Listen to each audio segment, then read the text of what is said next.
travers le monde. Tout ça nous a motivés à dire qu'il faut créer un endroit où on peut rassembler tout ça pour que la mémoire collective puisse se transmettre autrement, à travers tous les types de supports qui existent aujourd'hui avec la modernité. Donc c'est pour ça que le mémorial a été proposé et c'est porté par la société civile burkinabé et internationale, ses écrivains. Vous avez vu que le président d'honneur, c'est l'ancien président du Ghana, Tom Guerrero, c'est lui qui porte le mémorial aujourd'hui, le projet de mémorial aujourd'hui. Mais ça ne porte pas seulement que la société civile, il y a aussi l'État qui a sa part. Donc le mémorial est coporté par deux entités, une entité société civile, nationale et internationale, et une entité État. Donc il y a 6 ministères qui sont constitués autour de ce mémorial pour sa réalisation. C'est vrai que le 20 octobre 2017, vous lanciez la souscription. C'était le 2 octobre, voilà, ma mémoire est bonne. 2 octobre 2017, vous lanciez donc cette souscription populaire, mais on en est où aujourd'hui? Oui, c'est vrai qu'on l'a lancé et c'était pour nous d'arriver à une deuxième étape importante. Quand on a d'abord élaboré l'idée et lancé avec qu'il y aura un mémorial, nous avons reçu beaucoup de réactions. Et les idées ont foisonné. C'est-à-dire, bon, Sankara est populaire. Ne pensez pas que vous allez faire ce mémorial-là avec la seule contribution de l'État. Donc les gens ont dit qu'il faut engager toutes les bonnes volontés qui peuvent apporter quelque chose. Nous avons fait un premier bilan qui était de l'ordre de plus de 1 milliard en nature comme en espèces, en termes de promesses. La première journée que nous avons lancé le 2 octobre 2017, les promesses qui nous ont été annoncées, c'était alors de 1 milliard 23 millions. Pourquoi j'ai dit en espèces et en nature? La nature, il y en a qui ont promis de l'agrégat et du matériau de construction du mémorial. D'accord. Et il y en a qui ont promis de l'argent. Et donc nous n'avons pas tout rassemblé encore. Jusqu'à présent, il y en a qui ont promis par écrit, donc nous sommes en train de les collecter. Donc nous avons une première étape. Mais ça ne suffit pas. Parce que nous devrons avoir aussi une estimation chiffrée de l'œuvre architecturale que nous allons mettre sur le site principal, que le site de concert de l'entente, et les différents sites secondaires. Parce que les gens ont pensé que le mémorial c'était juste un petit monument qu'on construit et on se barre. Non. C'est toute une infrastructure centrale et décentralisée qui permet aux visiteurs qui viennent au Burkina, qui veulent voir ce qui s'est passé sous la révolution, de pouvoir toucher du doigt. C'était quoi exactement? Donc il y aura le site principal, mais le site secondaire également, où Sankara a étudié, où il a visité, mais également les autres infrastructures que nous avons dit. Nous voulons que, par exemple, si nous arrivons à obtenir la ceinture verte de la ville de Ouagadougou, reboiser pour avoir un espace vert. En plus du parc Onrouego, Ouagadougou ne respire pas. Il faut qu'on ait un poumon écologique où on peut avoir la respiration. On n'a pas des endroits où les gens peuvent se reposer sous l'ombre des arbres ombragés.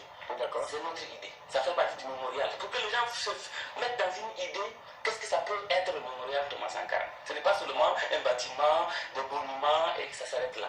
Donc on sent que c'est quelque chose d'assez grand et pour cela, je pense que vous avez fait concourir un certain nombre de personnes pour ce qui est de l'œuvre architecturale elle-même et des propositions. Et nous avons appris que celui détenu il y avait eu un problème.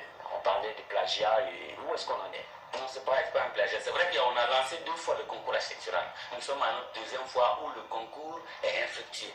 Ça veut dire que les critères, selon les termes de référence que nous avons fixés pour avoir une œuvre originale, vous savez que Sankara voulait toujours innover, oser inventer l'avenir.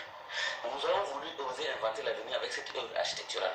Nous nous sommes rendus compte en analysant, en investiguant autour de l'œuvre qui a été retenue provisoirement par le jury, qu'il y avait des troublantes ressemblances avec une autre œuvre qui se trouvait aux États-Unis.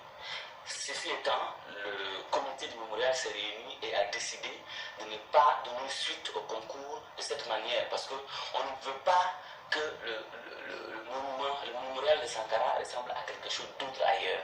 Il nous a dit d'oser inventer l'avenir. Nous avons des architectes émérites au Burkina, comme en Afrique, qui sont capables de nous sortir de leurs crayons quelque chose d'original et d'inédit. C'est ce que nous recherchons. Dernière question, Damiba, il y a eu aussi cette polémique. Tout à l'heure, vous disiez plus d'1 milliard de promesses. Et pour certains, l'esprit de Sankara, ce n'est pas des infrastructures de ce type-là, mais c'est plutôt des choses qui peuvent impacter le développement. C'est des choix qui sont différents dans l'idéal. Qu'est-ce que vous avez à répondre? Mais rapidement, c'est la D'abord, Sankara n'a pas laissé testament pour dire qu'est-ce qu'il faut faire de lui après sa mort. La première chose. Mais on s'inspire aussi de ce qui s'est passé ailleurs.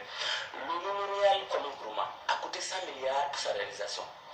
Le mémorial Modibo Keïta a coûté 50 milliards pour sa réalisation.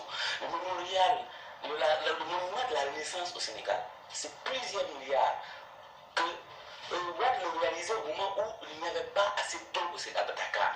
Ouad le réalisait avec une contestation populaire où personne ne voulait que ce monument de la Renaissance sorte de terre. De l'esprit de Sankara. Bien sûr, je suis d'accord avec ça. Mais aujourd'hui, quand vous allez à Dakar, qu'est-ce qui est la référence touristique pour que quelqu'un visite Dakar? C'est le monument de la Renaissance. Bien sûr, il ne faut pas aussi réduire Sankara à la misère. Sankara cherchait des œuvres gigantesques. Il a cherché aussi à honorer d'autres. Quand il a cherché à honorer Che Guevara, ici au Burkina, malheureusement, le rond-point qui symbolisait la commémoration de Che Guevara a été détruit. Mais pour dire quoi? Que les infrastructures gigantesques au Burkina qu'on a, qui l'a fait? C'est Sankara qui l'a fait. Le stade du 4 août, le grand marché de Ouagadougou, le barrage de Kumtienga, pour ne prendre que ça, les rails qui devraient partir. Et Sankara avait encore d'autres rêves qu'on ne nous a même pas dit qu'il a confié à ses amis. Il voulait faire venir la mer au Burkina Faso. Vous allez dire que c'est utopique, mais c'était vrai. Et moi aussi, j'ai confirmé cela. Donc ce n'est pas le montant que nous regardons.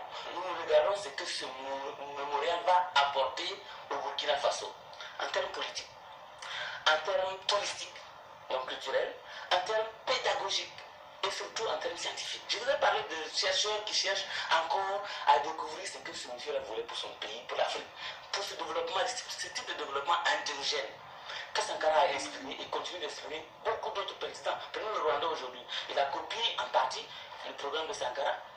On l'aura compris. Merci bien, Damiba, d'être passé sur ce plateau. On va continuer, nous, ce rendez-vous d'information avec tout autre sujet.